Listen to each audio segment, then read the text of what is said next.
আপনারা এই জন্য অনেকে বই কিনে, মুকসুদুল মুমিনিন, হ্যাঁ, আর কি কিনে, আরও কিছু কিছু বই কিনে, এইগুলা কখনো কিনবেন না। আজগুবি কিছু কথাও লেখা আছে ওখানে। হ্যাঁ, কোত্থেকে জানি এমন এমন কথা লেখা রাখছে। কয় নামাজের মধ্যে কয় 50 বার কুল আল্লাহ পড়া, এই কথা কই আছে? হ্যাঁ, মুকসুদুল মুমিনিন একদম কিনবেন না কেউ। ঘরে থাকলে ওইটা একদম দাফন করে রাখেন, একদম কাপড় দিয়ে বাইন্দা রাখেন, আর জীবনে বের করবেন না। নিয়ামুল কোরআন একদিনও দেখবেন না এগুলা। উল্টা পাল্টা লেখার পরে হুজুর করে দোষারোপ করেন, আপনারা কি লেখেন এগুলা? নিয়ামুল কোরআন এগুলা পড়বেন না। মুকসুদুল মুমিনিন যাদের ঘরে আছে, মা বোনরা এগুলার খুব আশেক, ছেলেরে পাঠায় দেয় আতরের দোকান থেকে মুকসুদুল মুমিনটা কিনে নিয়ে। এগুলা কিনবেন না, আর বেচবেনও না কেউ। এগুলা উল্টা পাল্টা সব জাল হাদিসে ভরপুর এই বইগুলা বিক্রি করে আর জনগণকে বিভ্রান্ত করে। প্রশ্ন করে ফোন করে, হুজুর নামাজের প্রথম রাকাতে নাকি 13 বার আয়াতুল কুরসি, দ্বিতীয় রাকাতে 14 বার কুল আল্লাহ, কই আছে এই সমস্ত লেখা? এগুলা পড়বেন না। যা বলতেছি এগুলা পড়বেন, এগুলো হাদিসের কথা। তাহলে এই যে নামগুলা, এগুলা ইসমে আজিম, এগুলোর মাধ্যমে দোয়া করলে দোয়া কবুল করেন কে? আল্লাহ। করবো তো আমরা দোয়া ইনশাআল্লাহ। আল্লাহ আমাদেরকে তৌফিক দান করেন। এ হলো দোয়ার 21 নম্বর আদব গেল, আল্লাহর নাম নির্বাচন করা। দোয়ার 22 নম্বর আদব, আল্লাহ ইউহাজ্জির রাহমাতাল্লাহ, আল্লাহর রহমতকে সংকুচিত না করা। আল্লাহর রহমতকে সংকুচিত না করার উদ্দেশ্য কাইয়াকুলা আল্লাহুম্মা আসকি মাজরাআতি ওয়াহদা। আল্লাহর কাছে কেউ দোয়া করলো, আল্লাহ তুমি শুধু আমার জমিনে বৃষ্টি দাও, আমার জমিনের আশেপাশে আর কারো জমিনে বৃষ্টি দিও না। আল্লাহুম্মা আসলিহ আওলাদি দুনা গায়রিহিম, আল্লাহ তুমি আমার ছেলেগুলারই ভালো বানাও, আশেপাশের আর কাউরে ভালো বানাও না, সবগুলারে বদের আড্ডি বানাও। এই দোয়া করা, রহমতকে সংকুচিত করা শুধু এর ছেলেমেয়ের জন্য আর জমিনের জন্য। বুখারী শরীফের 6010 নম্বর হাদিস। হাদিসের বর্ণনাকারী আবু হুরায়রা রাদিয়াল্লাহু তাআলা আনহুর বর্ণনা। উনি বলেন, নবীজি নামাজে দাঁড়াইলেন, হুকুমনা মাহু, আমরাও নামাজে দাঁড়াইলাম। এক গ্রাম্য ব্যক্তি নামাজে আসলেন, আসার পর নামাজের মধ্যে আল্লাহরে ডাক দিয়ে বলতেছে, আল্লাহুম্মা রহামনি ওয়া মুহাম্মাদা, আল্লাহ তুমি আমারে আর মুহাম্মদকে দয়া করো, ওয়ালা তারহাম মা'না আহাদা, আমারে আর মুহাম্মদ নবীকে ছাড়া আর কাউকে তুমি দয়া করবা না। কি বলতেছে? আল্লাহ তুমি আমাকে আর মুহাম্মদ সাল্লাল্লাহু আলাইহি সাল্লামকে দয়া করো, আমগরে ছাড়া আর কাউরে তুমি দয়া করবা না। একদম এইভাবে বলতেছে। নবীজি নামাজের মধ্যে এই কথা শুনছে। ফালাম্মা সাল্লামা, নবী সালাম ফিরাইলেন। এই কথা কে বলছো? জি হুজুর, আমি আপনার খুব মহব্বত করি, তাই আমার আর আপনারে ছাড়া আল্লাহ যাতে আর কাউকে দয়া না করে। আল্লাহর রাসূল বললেন, লাকাদ হাজ্জারতা রাহমাতান লাকাদ হাজ্জারতা ওয়াসিআন, তুমি প্রশস্ত জিনিসকে কেন তুমি সংকুচিত করলা? ইউরিদু রাহমাতাল্লাহ, আল্লাহর নবীর টার্গেট হলো আল্লাহর রহমত। আল্লাহর রহমত তো ব্যাপক, আল্লাহর রহমত এত সংকীর্ণ না, তুমি কেন এমন দোয়া করলা? আল্লাহ তুমি আমাকে আর মুহাম্মদকে দয়া করো, আর কাউকে দয়া করবা না, এমন দোয়া কখনো আর করবা না।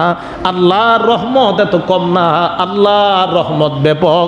এই জন্য দোয়ার মধ্যে বলা, আল্লাহ সারা দুনিয়ার মুসলমানদেরকে তুমি দয়া করো, বলেন আমিন। কি কয়? আল্লাহ আমাকে আর মুহাম্মদকে তুমি দয়া করো, আর কাউকে না। তাহলে দোয়া নিজের জন্য, সন্তানের জন্য, পরিবার সকলের জন্য দোয়া করা, আত্মীয় স্বজন, সারা জগতের মুসলমানদের জন্য আল্লাহ রহমত চাওয়া, নাকি রহমত শুধু কয়েকজনের জন্য চাবো আমরা? না, সংকুচিত না করা, এটাও দোয়ার আদব 22 নাম্বার। দোয়ার 23 নাম্বার আদব, আত-তামিনু আলাল মামুম মিনাল মুস্তামি', যিনি দোয়া করবে অন্যরা আমিন আমিন বলবে। একজন দোয়া করবে, অন্যরা কি বলবে বলেন তো? আমিন আমিন বলবে। সূরা ইউনূস আয়াত নাম্বার 88 এবং 89 নাম্বার আয়াত। মূসা নবী আল্লাহর কাছে দোয়া করলেন, রব্বানা ইন্নাকা আতাইতা ফিরআউনা ওয়া মালাআহু যিনাতাও ওয়া আমওয়ালান ফিল হায়াতিদ দুনিয়া, আল্লাহ আপনি ফেরাউনকে এবং তার মন্ত্রী পরিষদ বর্গকে এত সম্পদ দিলেন। মূসা নবী আল্লাহরে বলতেছে, আল্লাহ আপনি এদেরকে এত সম্পদ দিলেন, এত মাল দিলেন, রব্বানা লিউদিল্লু আন সাবিলিক, এরা তো সম্পদের মাধ্যমে মানুষকে পথভ্রষ্ট বানায়। কি বানায়? পথভ্রষ্ট। এই যে বর্তমানে উত্তরবঙ্গে এই নেত্রকোনা খ্রিস্টানরা টাকা দিয়ে দিয়ে একজনকে পাঠায় দেয়, আর উনি টাকার মাধ্যমে টাকা খায়, আর জনগণকে গিয়ে আপনার বাইবেল পইরা পইরা শোনায়। এক মুরব্বী, বয়স প্রায় 60-70 বছর, এই মুরব্বী ওই এলাকায় গেছে, যাওয়ার পরে এইভাবে দাওয়াত দেয়, আর এমন এমন স্লোগান কয়, মানবতার কথা ঈসা বলেছেন, মানবতার কথা বাইবেলে আছে, মানবতার কথা বাইবেলের মধ্যে আছে। বাইবেল তো হয়ে গেছে 7টা, কয়টা বলেন? আরে সবাই বলেন কয়টা? আল্লাহ কি 7টা বাইবেল নাজিল করছে? কোরআন কয়টা? 1500 বছর আগে কয়টা ছিল? এখনো কয়টা আছে? কিয়ামত পর্যন্ত কয়টা থাকবে? তো বাইবেল তো এরকম পরিবর্তন, আপনার ওল্ড টেস্টামেন্ট সহ আরো যতগুলো আছে সবগুলো আপনার সব উল্টা পাল্টা। ইয়াকুবরে বানাই দিছে জ্যাকব, ইউসুফরে বানাইছে জোসেফ, ইব্রাহিমকে বানাইছে আব্রাহাম।